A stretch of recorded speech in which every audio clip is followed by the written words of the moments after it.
Aujourd'hui, on se retrouve pour pouvoir parler des 7 risques que j'ai pris cette année qui ont changé ma vie, clairement, mais c'était des risques. C'était risqué du coup. Oui, moi aussi des fois je fais des choses qui me font peur. Moi aussi des fois je me dis putain mais dans quelle situation tu t'es mis encore, c'est ultra risqué. Mais qu'au final je suis persuadée que quand je le fais pour les bonnes choses, pour les bonnes raisons, parce que j'ai envie d'évoluer, parce que j'ai envie de grandir, parce que j'ai envie d'aller encore mieux et d'être épanouie, ben alors je sais que c'est un risque à prendre. Et pour vous rassurer, ou pas, je vais vous partager les 7 risques que j'ai pris cette année. On n'est pas encore à la fin de l'année, hein. Là, je filme, on est le 19 septembre et je sais qu'il y a plein de risques encore plus challengeants qui m'attendent pour fin 2019. Mais écoutez, c'est peut-être pour ça que c'est une des années où j'ai le plus évolué. On va commencer petit. J'ai commencé l'année en janvier en décidant que j'allais emménager dans un autre pays qui est le Portugal avec un homme que je connaissais depuis un mois, un mois et demi.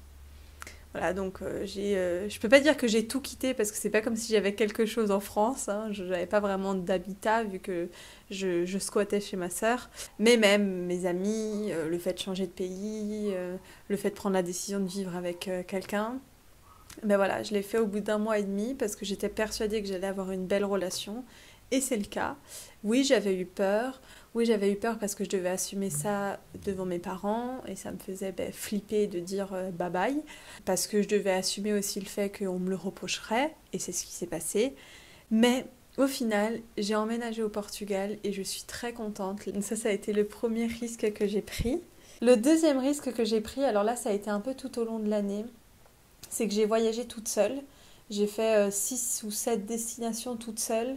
Mais je suis surtout allée au Brésil toute seule pendant 3 semaines et demie, sans connaître rien du Brésil en fait. J'avais juste les préjugés des gens qui disaient que c'était très violent. Et c'est le cas, j'ai quand même vu des coups de feu en face de moi. C'était quand même plutôt risqué. Et sinon, je connaissais rien, je savais même pas où c'était situé sur la carte pour vous dire. Même si ça a été une situation qui a été plutôt complexe pour moi, au final, je crois que j'ai beaucoup appris sur moi-même. En sortant de ce voyage-là, j'ai pris beaucoup de décisions encore plus risquées pour moi. C'était vraiment challengeant. Non seulement de partir 3 semaines et demie, loin de tout ce que je connaissais, en plus dans un pays qui est quand même réputé violent, toute seule, même si après j'ai rejoint des personnes là-bas que je connaissais, mais voilà, sans plus, on va dire. Et dans une situation où ça s'est pas forcément le mieux passé, même si j'ai rencontré des personnes fabuleuses. En tout cas, ça m'a beaucoup retourné ce voyage. Je suis contente de l'avoir fait. Je suis contente d'avoir pris mes billets d'avion. C'était d'ailleurs la première fois que je m'autorisais à prendre des billets d'avion aussi chers. Et j'ai pris beaucoup de décisions en ressortant de ce voyage. Et puis, ben, tout au long de l'année, comme dit, j'ai fait 6 7 destinations comme ça, toute seule. Plus ou moins longues. Des fois, je suis allée chez des abonnés. Des fois, je suis allée chez des amies youtubeuses. Des fois, je suis allée toute seule dans un Airbnb. Peu importe. Troisième risque que j'ai pris, ça a été d'affirmer publiquement mes connaissances sur la santé mentale. Parce que j'ai fait une émission chez Click X Paulette, voilà. J'ai fait une émission chez eux, je vous mettrai certainement le lien en barre d'infos si vous voulez aller voir sur la santé mentale. Mais moi, de dire oui et d'assumer publiquement mes connaissances, d'ailleurs j'étais entourée que de gens plus âgés que moi, d'être sur une télé qui est quand même ultra qualitative, je trouve, et très privilégiée, sur Canal+ aussi. Je sais que ça a été complexe, en plus je l'ai fait au retour directement de mon voyage au Brésil, je suis exprès passée à Paris pour ça et pour Woman Up, mais ça on reviendra après. J'étais fatiguée, je savais que je serais pas forcément dans les meilleures situations pour le faire, mais je suis ultra fière d'avoir dit oui. Quatrième risque que j'ai pris, c'est à la suite, où je vous ai dit après le Brésil il s'est passé plein de choses. Je suis arrivée à Paris pour 2 choses, pour l'émission télé et pour Woman Up, et quelques mois avant j'étais à Berlin chez Marie. Et moi, en fait, je suis partie avec l'idée dans ma tête que cette année, je rentrerai un peu dans le monde des conférences, des ateliers, mais que j'en ferai pas, quoi. J'irai juste voir et je verrai et que peut-être j'en ferai d'ici 2 3 ans, mais pas avant. Et ben voilà, juste parce que je voulais me challenger, que je voulais prendre le risque, j'ai dit à Marie, ok c'est bon, je fais un atelier. Je me suis dit, ok, c'est bon, je fais un atelier. Et j'étais persuadée qu'il y aurait personne, j'étais persuadée que ça allait pas assez bien se passer, que je serais pas assez compétente. Enfin, j'avais un peu peur, quoi.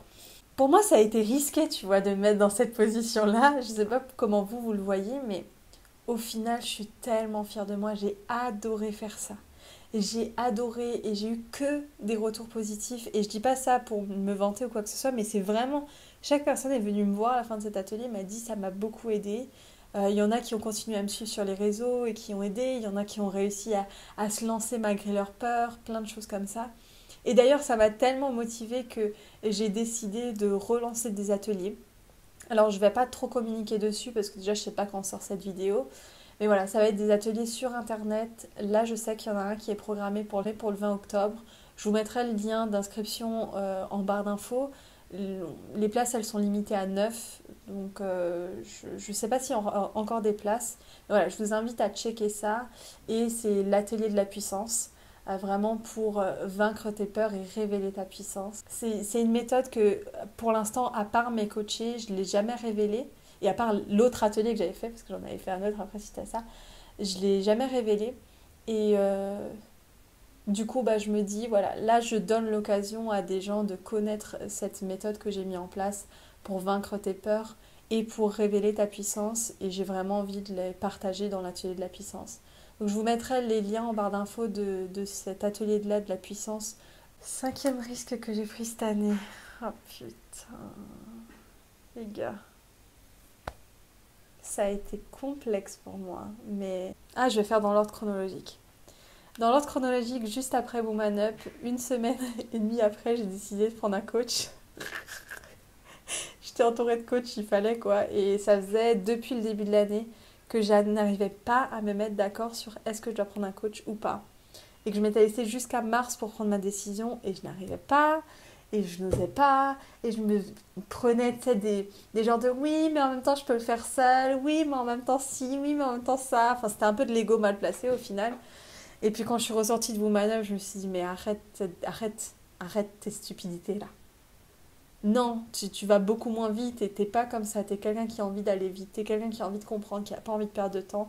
Prends un coach, investis sur toi-même dans un bon truc, dans un truc que tu sais qui va te donner des résultats. Fais-toi confiance, fonce et t'as rien à perdre. En tout cas, c'est ce que je me disais. Et j'ai investi dans un premier coach où ça s'est très mal passé. Au point que peut-être j'aurais voulu que ça finisse en procès judiciaire. Et j'avais payé du coup ce coaching 6 800 euros. Et au final, il a duré 2 jours, le coaching, au lieu de 3 mois. Ou 4, je sais même plus.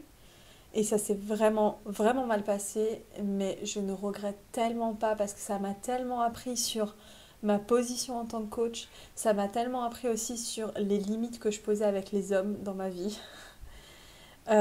Et ça m'a... C'est une leçon d'un week-end à 6 800 euros, mais je te jure que cette leçon, elle a été bien ancrée maintenant, tu vois. Et je referai vraiment pas les mêmes erreurs. Et par contre, ça m'a mis en avant l'éthique, quoi. L'éthique qu'on a besoin dans ce métier-là. Et donc, vu que j'étais partie avec le fait ben voilà, d'y aller, j'ai investi dans un autre coaching 2 semaines plus tard. Et sincèrement, ça a été toutes mes économies. Et j'ai investi encore une fois 6 800 euros, donc on a 14 000 euros de coaching. Voilà, j'ai tout investi, j'ai utilisé de l'argent que j'avais économisé depuis ma naissance, voilà. Et tout ce que j'avais gagné depuis le début en tant que coach. Et j'ai investi dans un coaching de 3 mois que je viens de finir. Je vais vous faire un bilan parce que ce coaching a changé ma vie. A changé ma vie.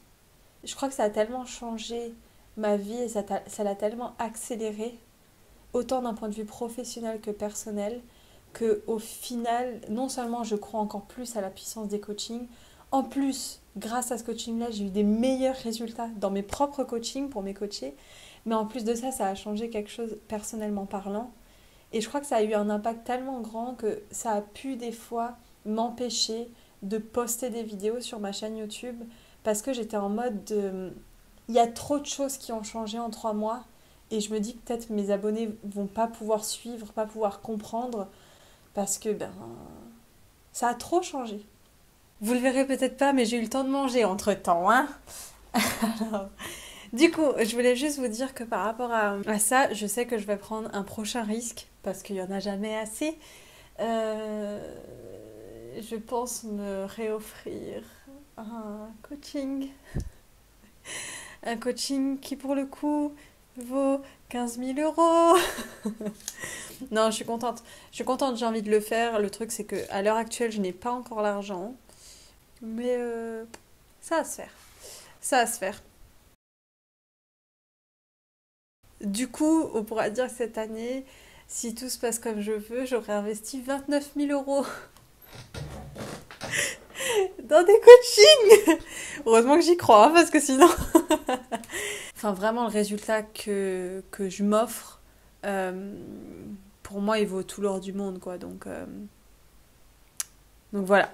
Le dernier risque que j'ai pris cette année, enfin bon, on n'est que jusqu'à septembre, hein, donc il reste 3 mois encore, c'est que j'ai pris la décision toute seule, je tiens à le dire, de me lancer dans une nouvelle relation amoureuse. Je sais pas si c'est vraiment une relation, hein, j'ai pas envie de mettre des grands mots comme ça dessus, mais en tout cas de faire quelque chose qui n'est pas avec Alex, voilà, de tenter autre chose avec quelqu'un d'autre. Et ça a été compliqué pour moi parce que si vous avez suivi un peu mon parcours avec le polyamour, vous savez que ça fait maintenant 3 ans presque hein, que j'étais en réflexion théorique là-dessus. Même si voilà, j'avais déjà fait des mini-tests, j'étais jamais vraiment en mode je prends ma décision et je le fais et j'y crois et ça va le faire. Et je suis prête surtout à perdre ma première relation si ça ne marche pas. Alors que mon mec, je le kiffe de tout l'amour du monde. Hein. Mais bon, je me kiffe un peu plus moi-même quand même. Au final, là, ça fait pas si longtemps que j'ai pris ce risque. Hein, mais pour l'instant, je suis satisfaite de l'avoir pris. Ouais. Et que même, je sais que si ça ne fonctionnait pas, je serais quand même contente de l'avoir pris ce risque parce que j'ai vraiment la sensation de m'être écoutée et en plus de créer de nouvelles belles discussions avec Alex. Donc voilà, je suis très fière de moi. Et je pense que c'est pour ça d'ailleurs que cette année, j'ai eu cette sensation d'avoir beaucoup évolué. Je pense que c'est parce que justement j'ai pris beaucoup de risques et c'est quand on sort de sa zone de confort que finalement on va découvrir le monde et son monde intérieur aussi. Ce que je peux dire, c'est que en ayant pris ces risques, il y a un truc que ça m'a apporté, c'est ce qui s'est passé là-haut, tout ce que j'ai appris. Et ça vaut tous les risques du monde, je crois. Pour moi-même en tout cas. Je vous invite comme d'habitude à vous abonner si ce n'est pas déjà fait. Je sais que je perds pas mal d'abonnés en ce moment. Pas que ça me fasse chier, hein, mais que si tu regardes souvent mes vidéos et que t'es pas abonné, soutiens jusqu'au bout. Abonne-toi. Like la vidéo si ça t'a plu. Et puis j'aimerais bien que tu me dises en commentaire, toi, les risques que tu as pris cette année. T'as pas besoin de te comparer à moi, hein, ils sont tous légitimes. Voilà, je pense que c'est bien et ça nous pousse tous ensemble à sortir de notre zone de confort. Je vous dis à la prochaine. Bye bye!